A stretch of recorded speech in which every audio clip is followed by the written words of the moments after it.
I know it's been a long time coming. Listen, I'm free to just show you guys just how simple it is to make deep fried ribs. Let's get it.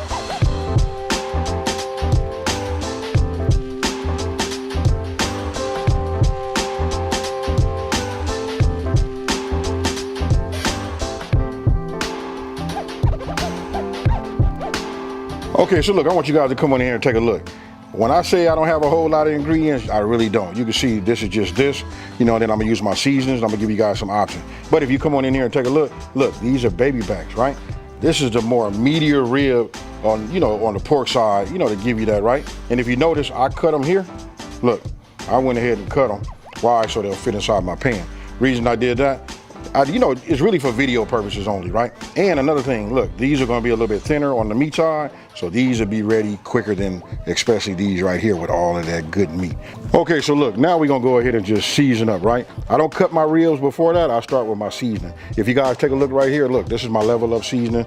Look, we got the A and then we got the B. The A right here, this is for your pork, fishes, chicken, and stuff like that, so I call this our lighter meats, right? And then, you know, you gotta have the B series for your dark meats. That'll be like your briskets, your beef, and all of that kind of stuff, right? And then if you notice this right here, look, you put them both together, you got A, B in your house, just like that, right? Or I got something else for you. Look, this just came out. This is my all-purpose rub right here, right? This right here, I put just about on everything. Listen, you guys will see, these are not no one and dones. We're gonna get down. Now, I'm gonna go ahead and bring it right here. I want you guys to look. This is what we're gonna use for a binder. Now, but the first thing we finna do is we're getting ready to remove this membrane that's on the back, right? So let me just go ahead, bring this closer to myself. You guys can use anything, you know, any instrument you would like to get underneath it. For me, I'm gonna go ahead and just start with the, you know, butter knife, right? So I'll just take it, and you know, we wanna work with it just in between. Look, I'm in between the ribs. You know what I mean? Everybody got their method on how they wanna do it or whatever, but this is just my way where I start like this right here, and I just bring it around. Try to stay underneath the membrane, right? And then you can like just flare it out this way. Now, I'll set that there. You want to get yourself a napkin. You know what I mean? Because you're going to want to get yourself a grip.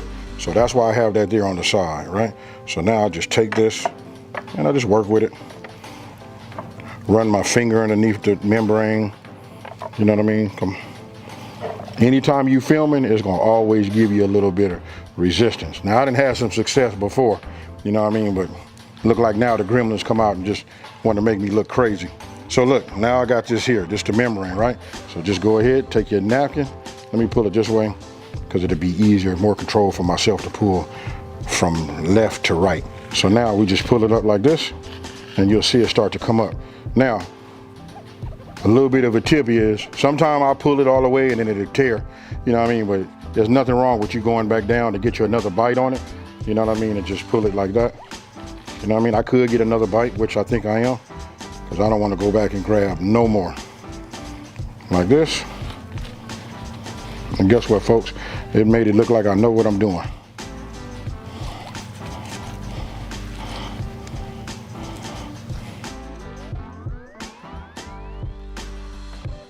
Okay, so look, now that I got the membrane off the other one, you know what I mean? This is like the small version.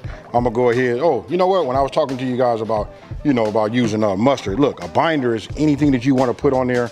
You know what I mean? I can make a slather. There's all kind of things you can make, right? But you just put that on the ribs and look, that's so that your seasoning or your rub, whatever you want to call it, will adhere to your, you know, your meat, right? This right here is extra virgin olive oil, but actually that's infused olive oil. You know what I mean? I keep the garlic inside of that. But today, I'm gonna go ahead and start with my, you know, my mustard. And no, mustard doesn't, you can't taste it. For all you people to say you don't do mustard or nothing like that, trust me when I tell you, you do not, you know, taste it. It is, again, just a binder. And again, I'm gonna be using my, you know, my Level Up series. Look, this is my A rub, right? So you wanna go ahead and grab that. Notice I keep a hand clean because you don't wanna put these back in your cabinet, you know, looking crazy. You know, with all that on there, look, causes all kind of ants, all that kind of stuff, right? So look, what I'm gonna do is I'm gonna go ahead and season the backside. We got our binder on, right? So now we just go ahead and just take it like this. You know what I mean? Ooh, look at that, y'all. That right there is what we call coverage. Now we done took that membrane off, right? So we know it's touching that bone and that meat. That's where we gonna get our flavor from. Ooh-wee. Now, don't forget, we wanna get a little bit of this too. This is the part that a lot of people forget. You know what I mean? When you season the ribs, we wanna get it everywhere, folks.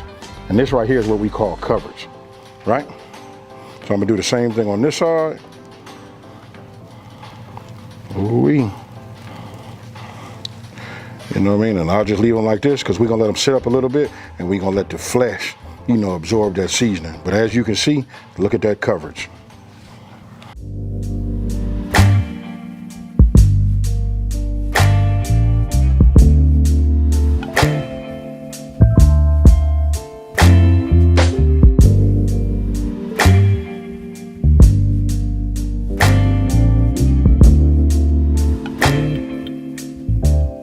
Okay, so look, I set my ribs, you know, aside so that they can, you know, soak up the, you know, the good rub, right? So I'm gonna go ahead. Oh, we got one in here like this. I'm gonna go ahead and just add a cup, you know, just a little bit more. You know what I mean? I would like to have that in flour. Right now, I don't know if you guys ever make fried chicken and all of that, but whenever I have that, you got to do, listen, you season your meat and you season your flour. This is why you have great tasting, you know, meat. So we're gonna do the same thing with the ribs. We know the ribs gonna be fire. You saw the coverage, you can see the way it was soaking in, right? So now I'm gonna go ahead, let me go ahead and get the A-rub because we wanna just make sure that everything is consistent. And you know what I mean? So I'm gonna add some of this to this. And the one thing I'm gonna do is, I don't care what I'm doing, who rub it is or whatever, I always add a little bit of that black pepper. After I season my flour, I want you guys to come in here and take a look at this. You know what I mean? You know, we started out with white flour, right? When you can see your seasoning in there, you can see the tint on this, that can tell you that that's really nice, right? I could feel like I can add a little bit more, you know, black pepper to it, which I will. But I'm gonna say this too. Once you got it the way it look good to you, I'm gonna tell you this, and everybody's thinking it's strange, you got to taste the flour. If it tastes good to your tongue, you got something fire right there. Okay, so look, you see this right here? We back in the game, right? I want you guys to take a look at that. You can see the color kind of like changes as it soaks in the meat, right? That's the sodium inside of the rub that like kind of like pulls it out, brings out a little bit of that moisture, makes everything nice, even more tackier, and then absorbs back in the flesh. Now, with all of that being said, I'm gonna turn these upside down like this, right? You guys wanna get yourself a sharp knife. Cause look, the reason I turn them up down, it's easier to see the rib, right? You can feel a rib. Let me just cut these in half right here, like this. You know what I mean? So we'll just go ahead and just do that. You see that right there? We get that cut. What I'm doing is, here's a rib bone and there's a rib bone, and obviously in between you got flesh. So I'm gonna cut these down. You guys cut them down however you would like to. You know what I mean? I don't know why I said that, because there's only one way. You got to cut them down the middle, right? Make sure you get yourself a sharp knife. And then I'm using this tin right here, so when I get down to the pan, I kind of like just like ease up on it just to keep my blade sharp. But I sharpen my blade every time I use it, folks. So let me go ahead and finish these, and then I'm gonna show you this next part, which really, I'm gonna give you some options.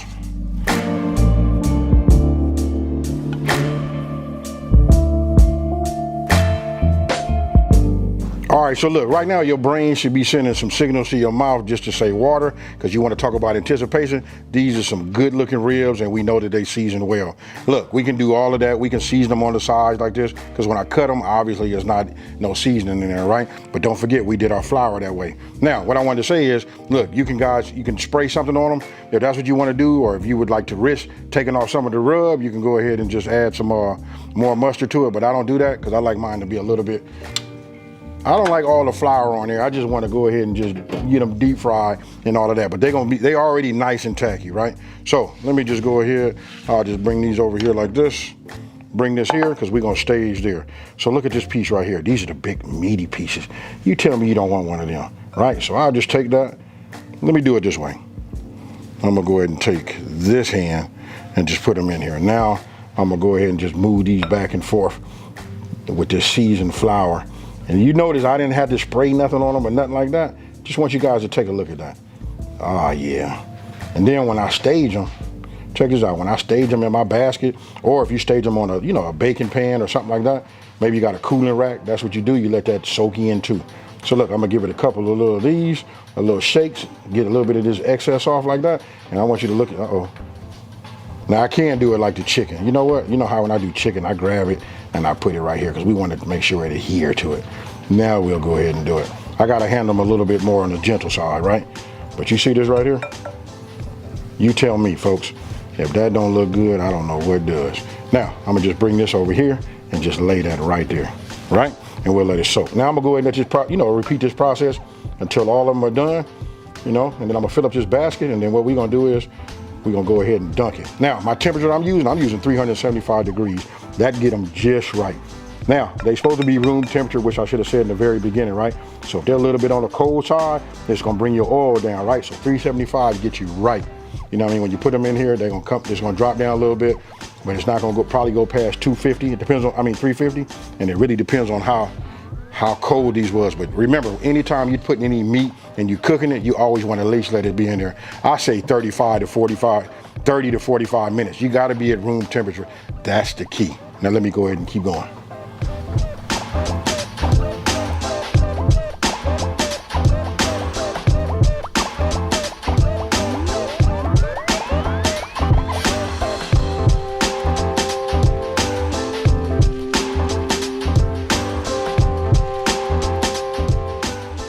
Okay, so look, it's been about 9 minutes. I set a timer for 5, then I wanted to check them, right?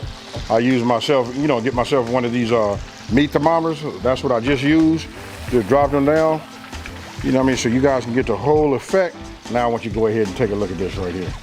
If that don't say something to you, I don't know what will. Look at that right there. Now you want to go ahead and just get yourself, a cooling rack and just go ahead and just put them down like that. Now, look at these right here. Oh man, now when I hit them with the probe end of the meat thermometer, you want to talk about nice and tender. As long as you see 165, you know what I mean? Actually, these are probably around 175 now. But I can just show you one thing right now.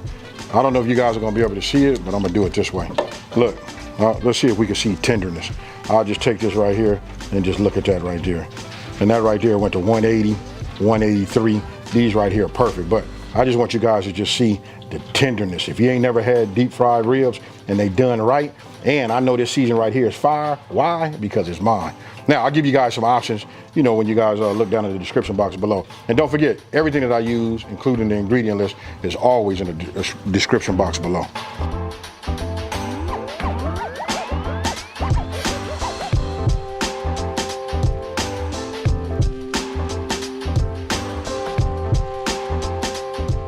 Okay, so look, you guys can see them, they right here, you know what I mean? Some of them seem to be a little bit more fattier than the others, but check this out.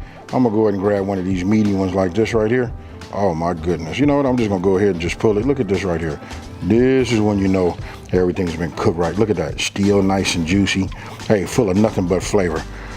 It almost reminds me, especially when you smell it, you know what I mean? If you like pork chops, you finna be all over these. Cheers, y'all.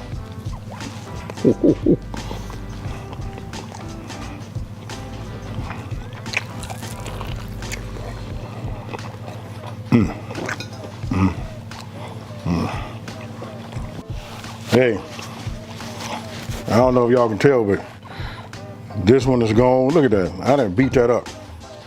And now let me just say this. You guys probably gonna ask, like, what would you serve this with? Hey, anything that you serve a pork chop with, this goes with that.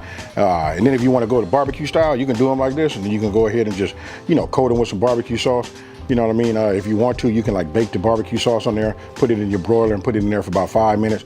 But for me, if I'm gonna put barbecue sauce on there, I'm gonna, put it on there, and then I'm just gonna eat it just the way, nice and soft and sweet, just like that. Hey, with that being said, listen, this right here is fire. If you guys have never ever had it, listen, if you're looking for a quick alternative, and especially because it's hot outside, you looking for something to do, something to put on the table real fast, I'm gonna say 25 minutes. Look, between marinate, getting it seasoned, set that to the side, cut it, bring your oil up to temp, put it in there. It doesn't take long. Get yourself a meat thermometer, right? Because we're looking for that 165, right? I always say 165, but this is pork. You know what I mean? You can drop down to about 145. It's gonna continue to cook anyway and rise just a little bit, but that's the key to getting them super, super tender. Hey, with that being said, let me just take this time to say, hey, thank you for watching this video. Don't forget to like, smash that subscribe button, and tell everybody out there, listen, it's a channel out here that's simplifying these recipes and taking the mystery out of cooking. And with that being said, what you guys don't see is, because there's people behind this camera, listen, and they ready to eat. With that being said, folks, I'm out. Peace.